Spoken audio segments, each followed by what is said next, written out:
Tervetuloa tänne historiallista Tuben rapinaa kanavan äärelle.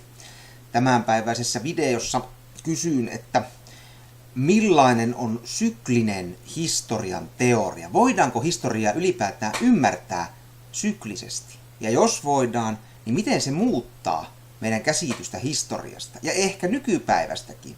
Ehkä nykypäivääkin voidaan ymmärtää vähän eri valossa, jos katsotaan syklistä historian käsitystä. Tämä video on ensimmäinen osa kolmiosaisesta videosarjasta, jossa pohdin tätä syklistä historian käsitystä.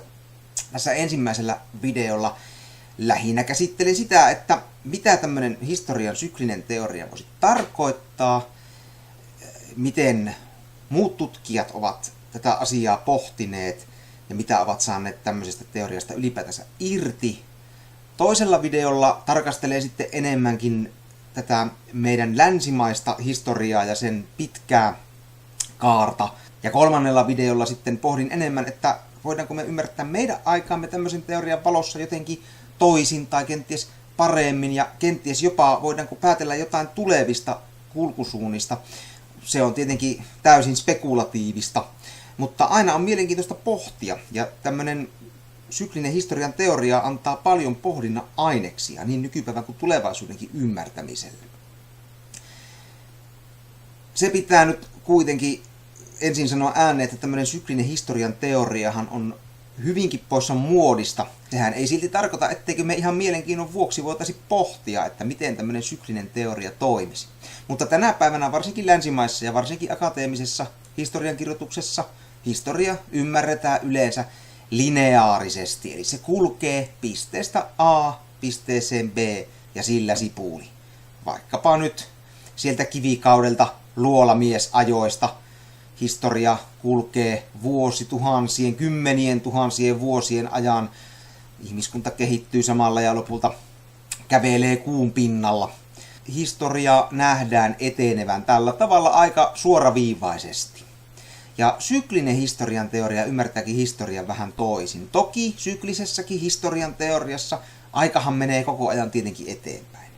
Mutta se menee eteenpäin toisteisten kaavojen tai jonkun spiraalimaisen kehityksen kautta, missä kuitenkin samat ilmiöt toistuvat tavalla tai toisella uudestaan eri historia-aikakausina. Jos nyt mietitään vaikka länsimaisten historiaa, tätä meidän pitkää ajan kaarta, niin ensin meillä on Rooman valtakunta, se romahtaa, on paljon säpinää, on tulta ja tulikiveä. Sen romahduksen tilalle syntyy katolisen kirkon valtaimperiumi, ja aikanaan sitten siinä keskiajan kuluessa tai sen jälkeen myös kirkon valtajärjestelmä romahtaa, tulee jälleen kuumat oltavat, tulta ja tulikiveä on jälleen nähtävillä. Ja sitten syntyy jälleen uusi järjestelmä, eli tämä nykyinen, sanoisiko sitä sitten vaikka angloamerikkalaiseksi järjestelmäksi, missä me nykyisin eletään. Kunnes jonakin päivänä sitten sekin alkaa romahtamaan, ja jotkut kriitikot pohtii jo, että olisikohan romahduksen merkkejä nykyjärjestelmässä jo ilmassa. Sanotaan näin, että ainakin sellaista turvattomuutta herättävää tapahtumasarjaa, prosessia on paljon käynnissä, paljon kysymysmerkkejä ilmassa. Tässäkin mallissa siis aika etenee eteenpäin, mutta enemmän tämmöistä zigzag-kuviota, että voidaan löytää vaikka tämmöisiä järjestelmien nousujen kausia, jossa samankaltaiset ilmiöt toistuvat, ja sitten samalla tapaa tällä mallilla löytyy myös tällaisia järjestelmien taantumisen kausia, jopa romahduksen kausia, missä jälleen kerran samankaltaiset ilmiöt toistuvat aikakaudesta toiseen. Eli historia toistaa itseään syklisesti. Tai vanhan sanonnan mukaan, jos historia ei toista itseään, niin se vähintäänkin rimmaa. Nykypäivää voidaan kenties myös ymmärtää paremmin syklisen teorian avulla, nimittäin kun mietitään kaikkia niitä tapahtumaketjuja, mitä nyt on käynnissä, mitkä herättää aika paljon turvattomuutta ihmisissä, niin tekisi mieleni sanoa, että perinteisellä lineaarisella historian teorialla on vaikeaa, ellei jopa vähän mahdotonta ymmärtää tätä nykykehitystä ilman, että koko homma menee täysin absurdiksi. Jos mietitään siis vaikka länsimaiden historiaa vielä muutama vuosikymmen sitten, niin miten vakaammalla pohjalla meillä oli instituutiot, miten paljon vähemmän meillä oli polarisaatiota yhteiskunnallisessa keskustelussa. Jos katsotaan semmoisia ilmiöitä, mitä tänä päivänä on käynnissä, semmoisia prosesseja, jotka saattavat itse kussakin herättää turvattomuutta, jos jonkin moista, niin ihan ensimmäiseksi voisi nostaa esiin sen, että demokratian sanotaan olevan kriisissä. Eikä se nyt aivan perusteeton väite ole, jos katsotaan ensinnäkin koko maailman mittakaavassa. Tästä vielä vähän suurennetaan tätä tilastoa, niin liberaalien demokratioiden määrä on koko ajan laskusuuntainen. Tässä vaiheessa muuten täsmennän, mitä tarkoitan liberaalilla demokratialla. Tarkoitan sellaisia demokraattisia järjestelmiä, missä ensinnäkin hallinto valitaan vapailla vaaleilla. On olemassa hallitus, on olemassa oppositio, eli hallintoa voi myös kyseenalaistaa. On enemmistön valtaperiaate. Mutta lisäksi B on kansalaisten perusoikeudet myös turvattu. Tällä mallilla toimivien liberaalien demokratioiden määrä on siis laskenut huomattavasti, ja vielä jyrkempi lasku on tapahtunut, jos katsotaan ourworldindata.org-sivuston tilastoista, että miten suuri osa, prosentuaalinen osuus maailman ihmisistä elää tänä päivänä demokraattisissa valtioissa, demokraattisesti hallinnoiduissa valtioissa. Ja se määrä on laskenut tuolta 2000-luvun alun huippuvuosien yli 50% 2020-luvun alun 32%. Eli demokratialla ei globaalissa mittakaavassa mene erityisen hyvin.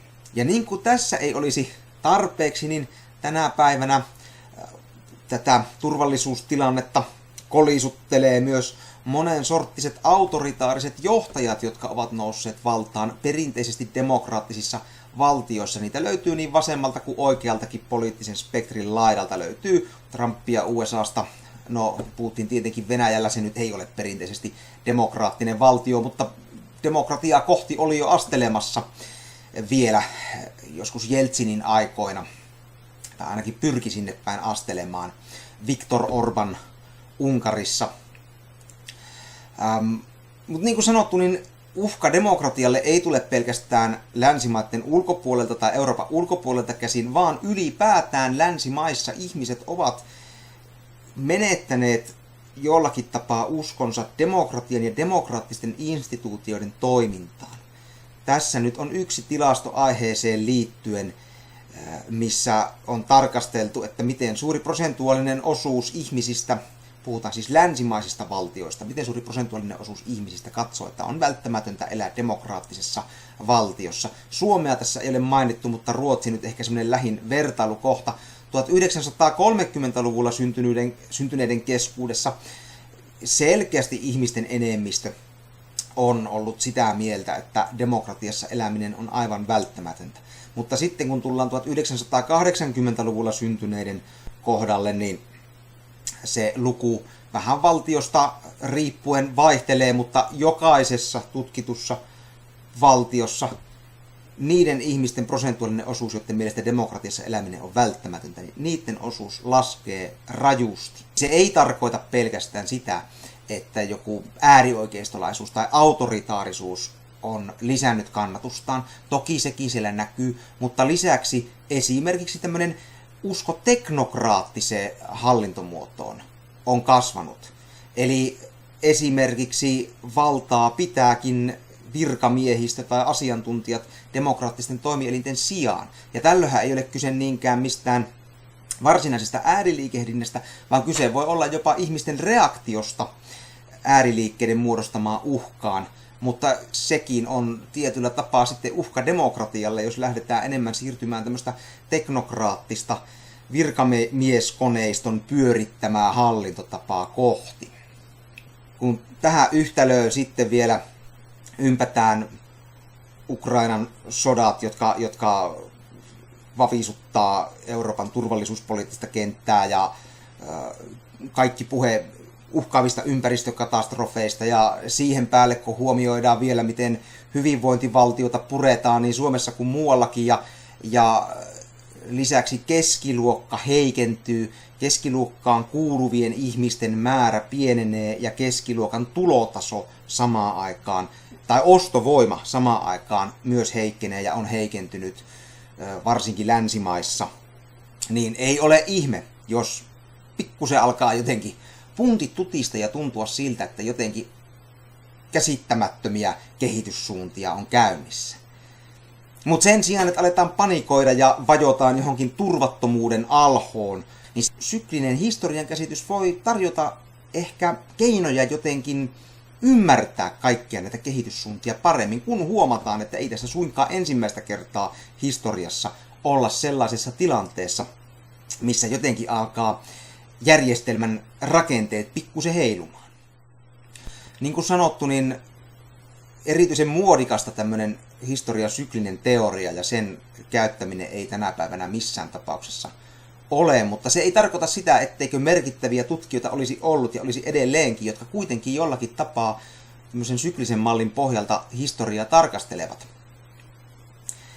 Ensinnäkin brittiläinen tutkija Arnold Toynbee tutki valtavan määrän sivilisaatioiden nousuja ja romahduksia, ja hän teki tämmöisen havainnon, että kulttuurijärjestelmät tuppaavat hajoamaan aina samalla kaavalla. Ensin massat lakkaa seuraamasta, lakkaavat imitoimasta johtajia, niin kuin Toynbee itse sanoi, ja sen sijaan alkavat muodostaa omia erillisiä kulttuureitaan.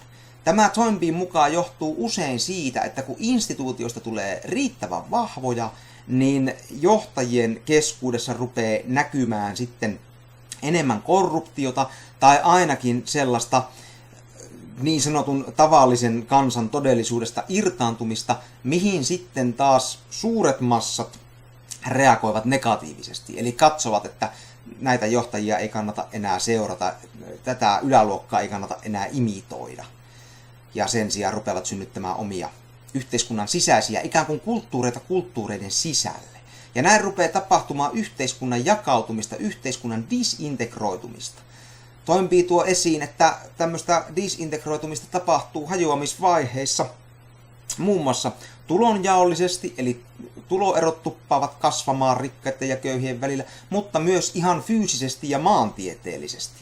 Eli ihan maantieteellisestikin yhteiskunnan hyvätuloiset ja sitten heikommassa asemassa olevat rupeavat muodostamaan erilaisia ikään kuin kulttuuripesäkkeitään, missä asustelevat ja missä elävät omaa hyvin erinäköistä elämänsä hyvin erinäköisissä kulttuureissa. Toynbeen aikalainen Pitirim Sorokin teki tämmöisen havainnon, että nouseva idealistinen kulttuuri muuttuu huippukohdassaan materialistiseksi siinä vaiheessa, kun se institutionalisoituu. Ja siinä vaiheessa syntyy moraalinen tyhjiö, jonka seuraus on yhtenäiskulttuurin disintegroituminen. Eli ei pelkästään tapahdu tulonjaollista tällaista yhteiskuntaryhmien erkaantumista toisistaan tai maantieteellistä, vaan myös aletaan ihan uskoa kokonaan eri asioihin.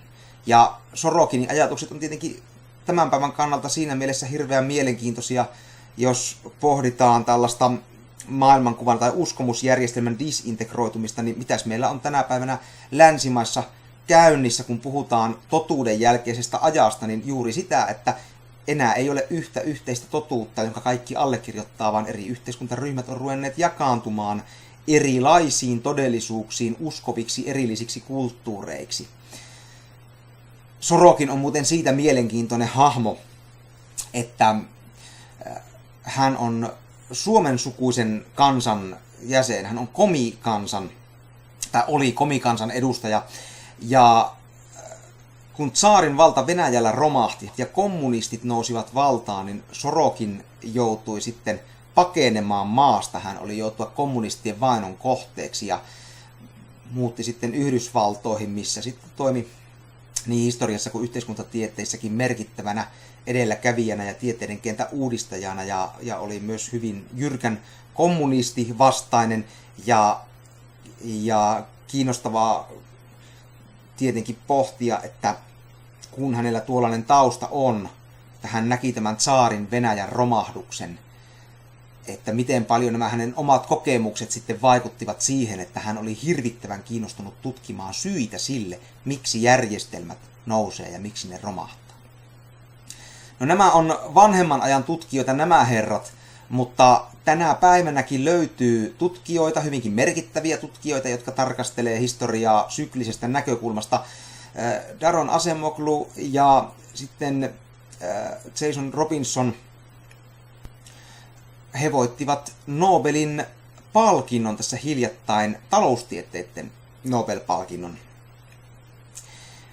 He olivat tehneet semmoisen havainnon, että nousevat kulttuurijärjestelmät tuppaavat panostamaan inklusiivisuuden kasvattamiseen. Eli panostavat toisin sanoen siihen, että saadaan lisää ihmisiä hyötymään siitä systeemistä, järjestelmästä ja sen kasvusta ja sen levittäytymisestä.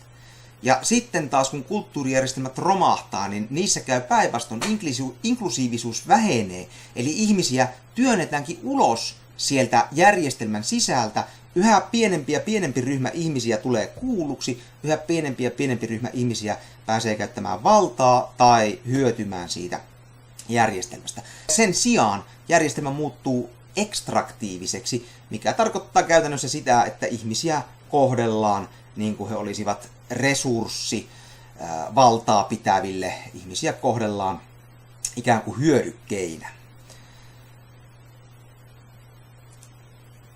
Tässä pieni kirjavinkki kaikille, joita järjestelmän nousut ja romahdukset kiinnostaa, nimittäin tämä Acemoglun ja Robinsonin tämmöinen moderni historian klassikko Why Nations Fail on myös suomennettu, miksi maat kaatuvat, erittäin vahva lukusuositus, jos yhtään aihe kiinnostaa. Mitä johtopäätöksiä sitten näistä Toynbeen, Sorokinin, Acemoglun ja Robinsonin ajatuksista oikein voidaan vetää? Itseäni kiinnostaa tämä kysymys, että voidaanko siis uskomusjärjestelmä ja sen kestävyys nähdä myös instituutioiden kestävyyden ja toimivuuden tämmöisenä peruspalikkana. Yksikään näistä ajattelijoista ei suoraan näin väitä, mutta minun nähdäkseni se on sieltä rivien välistä kyllä näin luettavissa. Eli se sitoutuminen yhteisiin, inklusiivisuutta tuottaviin ideaaleihin, uskomuksiin, arvoihin, se näyttää olevan näissä teorioissa järjestelmän nousun, instituutioiden vallan, kasvun ja leviämisen perusta. Ja vastaavasti sitten milloin instituutiot alkaa romahtaa tai taantua. Silloin kun tämä sitoutuneisuus disintegroituu, se näyttäisi ikään kuin vievän henkisen polttoaineen kulttuurijärjestelmältä. No miten tämä sitten on näkynyt käytännössä länsimaiden historiassa? Se on kysymys, jota sitten tarkastellaan seuraavalla videolla tarkemmin. Eli katsotaan, miten on Rooma romahtanut, miten on noussut sitten katolisen kirkon kulttuurijärjestelmä, miten sekin on romahtanut, ja entäs tämä nykyisen kulttuurijärjestelmän nousu sitten? Näkyykö nämä sykliset teoriat? Voidaanko tätä historian kehitystä, länsimaiden historian pitkän aikavälin kehitystä ymmärtää tämän syklisen teorian valossa? Eli jos tämä aihe nyt kiinnostaa, niin pysykäähän ihmeessä kuulolla, koska lisää videoita on tulossa tästä aiheesta. Kiitokset mielenkiinnosta ja näkemiin!